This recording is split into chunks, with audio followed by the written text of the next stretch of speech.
Welcome two lab school. स्वागत है अपने यूट्यूब चैनल लैब स्कूल में।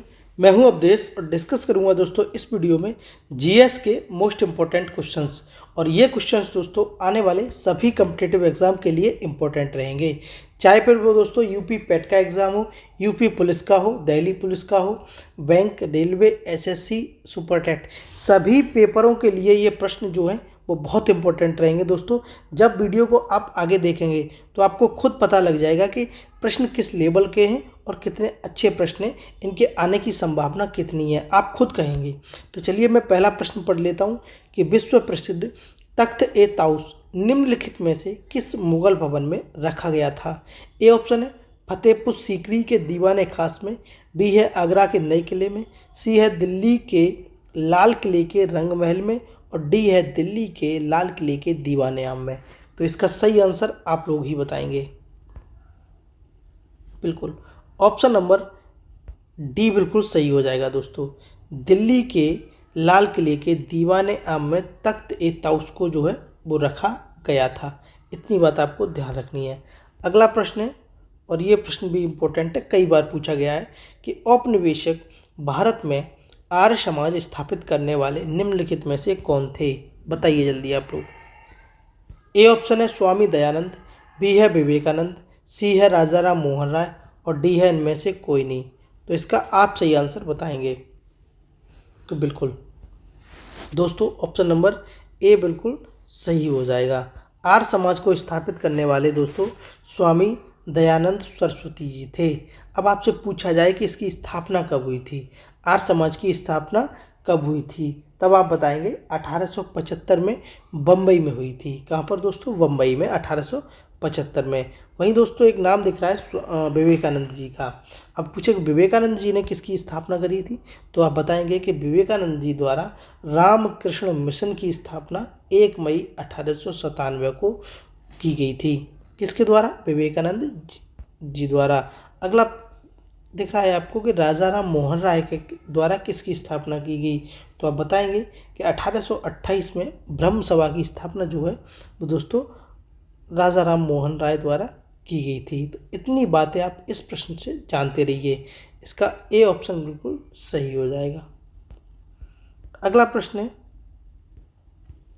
राष्ट्रपति को किस अनुच्छेद के अंतर्गत यह अधिकार प्राप्त है कि वह वित्तीय आपातकाल लागू कर दे। ए ऑप्शन है 356, बी है अनुच्छेद 360, सी है अनुच्छेद 364, और डी है दोस्तों अनुच्छेद 352। तो इसका सही आंसर आप लोग बताइए। बिल्कुल ऑप्शन नंबर बी बिल्कुल सही हो जाएगा।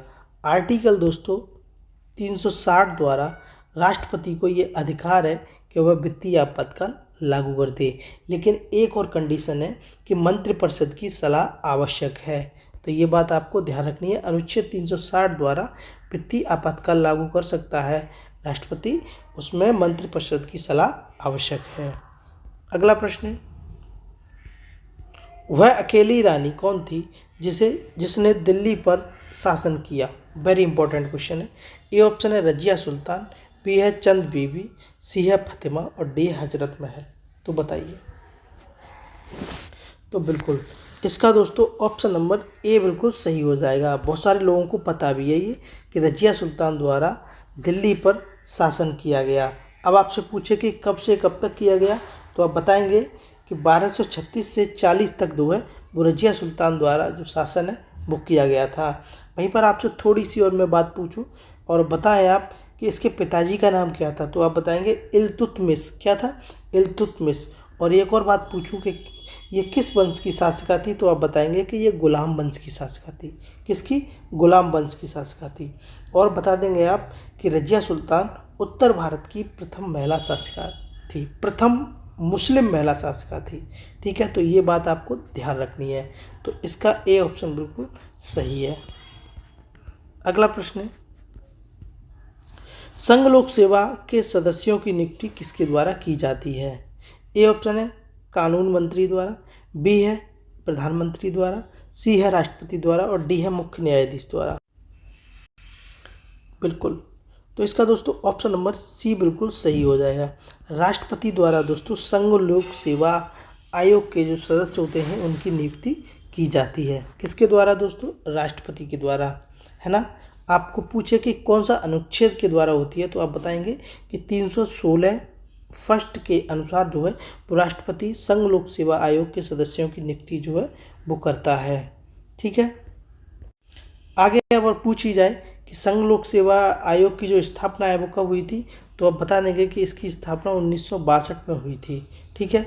और भी बात पूछी जाए कि संघ लोक सेवा आयोग की यानी कि यूपीपीएससी की प्रथम महिला अध्यक्ष कौन थी, तो आप बताएंगे रोज विलियम बैथ्यू थी। कौन थी? रोज विलियम बैथ्यू थी। ठीक है। तो इतनी बात आपको याद रखनी है। अगला प्रश्न है, हिमालय की सबसे पूर्वी चोटी कौन सी है? ए ऑप्शन है नामचा बरवा, बी है त्रिशूल, सी है केटू और डी है इनमें से कोई नहीं। तो अब बताइए। बिल्कुल इसका दोस्तों ऑप्शन नंबर ए बिल्कुल सही हो जाएगा। नामचा बरवा जो है दोस्तों वो भारत के वो हिमालय की सबसे पूर्वी चोटी है। अब हिमालय की सबसे पूर्वी चोटी है तो अभी ये कहाँ स्थित है, तो आप बताएंगे कि यह दोस्तों अभी अरुणाचल प्रदेश और तिब्बत की जो सीमा है उस पर स्थित है। ठीक है। और लगभग दोस्तों 110 मीटर से भी अधिक ऊंची है। कौन? नामचा बरवा चोटी। ठीक है। और वहीं अगर त्रिशूल की बात करें दोस्तों तो ये हिमालय की सबसे पूर्वी चोटी है। ठीक है।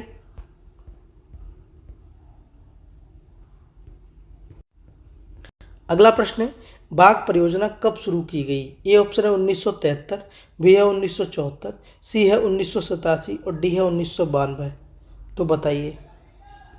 तो बिल्कुल दोस्तों इसका ऑप्शन नंबर ए बिल्कुल सही हो जाएगा। क्या? ऑप्शन नंबर ए बिल्कुल सही हो जाएगा। 1973 द्वारा दोस्तों बाघ परियोजना जो है वो शुरू की गई थी। अब वहीं 1974 की बात बताएं तो आप बताएंगे घड़ियाल परियोजना। और वहीं 87 की बात करी जाए दोस्तों तो चीता परियोजना। और वहीं दोस्तों 1992 की बात करी जाए तो हाथी परियोजना जो है वो शुरू की गई थी। तो बाघ परियोजना 1973 में शुरू की गई। अगला प्रश्न है, निम्नलिखित में से सिक्किम में कौन सा दर्रा स्थित है? देखिए दर्रों से मैंने वीडियो जो है वो पढ़ाया है, अगर आपने नहीं देखा है तो लिंक उसका डिस्क्रिप्शन में वहाँ से जाके देख लीजिए। निम्नलिखित में से सिक्किम में कौन सा दर्रा स्थित है? बताइए आप लोग। बिल्कुल सिक्किम की बात की जाए दोस्तों तो ऑप्शन नंबर बी इम्पोर्टेंट हो जाता है। नाथुला दर्रा जो है वो सिक्किम में स्थित है। कहाँ पर?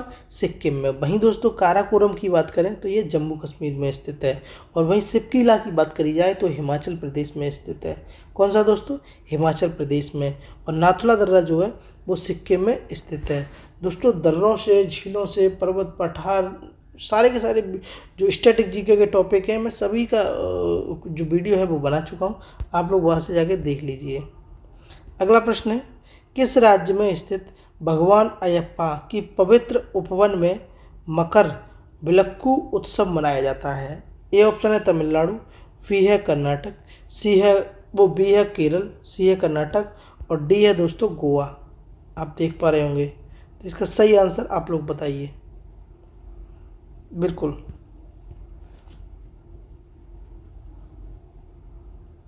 बताइए। ठीक है।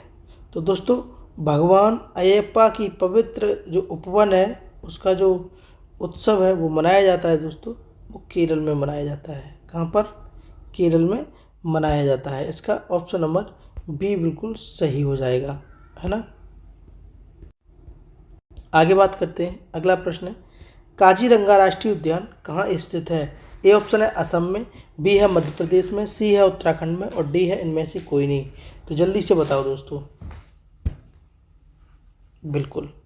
तो दोस्तों काजीरंगा की बात करें तो ऑप्शन नंबर ए बिल्कुल सही है। काजीरंगा जो है वो काजीरंगा राष्ट्रीय उद्यान जो है वो असम में स्थित है। असम में एक और इम्पोर्टेंट है, वो है डिब्रू। क्या है? डिब्रू। और वहीं दोस्तों हम मध्य प्रदेश की बात करें तो पन्ना, बांधवगढ़, कान्हा जो है ये मध्य प्रदेश में है।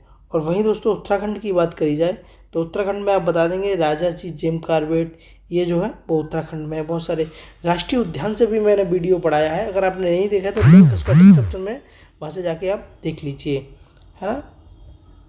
अगला प्रश्न है, किस क्षेत्र में उस्ताद बिस्मिल्लाह खान ने प्रसिद्धि पाई थी? आप प्रश्न को देख रहे होंगे किस हिसाब से बनाया गया है। ए ऑप्शन है सितार, बी है गिटार, सी है शहनाई और डी है इनमें वो हिंदुस्तानी संगीत। तो इसका सही आंसर क्या हो जाएगा दोस्तों? शहनाई में उस्ताद बिस्मिल्लाह खान ने जो है वो प्रसिद्धि पाई थी। किसमें? शहनाई में। अगला प्रश्न है, निम्नलिखित में से सही जोड़ा बताओ। बहुत अच्छा प्रश्न है। ए ऑप्शन है वियतनाम। इसकी देखिए इधर दिए गए हैं देश, ये देश है और ये दोस्तों राजधानी है। क्या है? राजधानी। ठीक है, तो अब आप बताइए कि वियतनाम की राजधानी सही है क्या? कनाडा की ओटावा सही है क्या? जिम्बाब्वे की बैंकॉक सही है क्या? बेल्जियम की दोहा सही है क्या? आप बताओ। बिल्कुल। तो दोस्तों वियतनाम की जो राजधानी है वो है हनोई। क्या है? हनोई।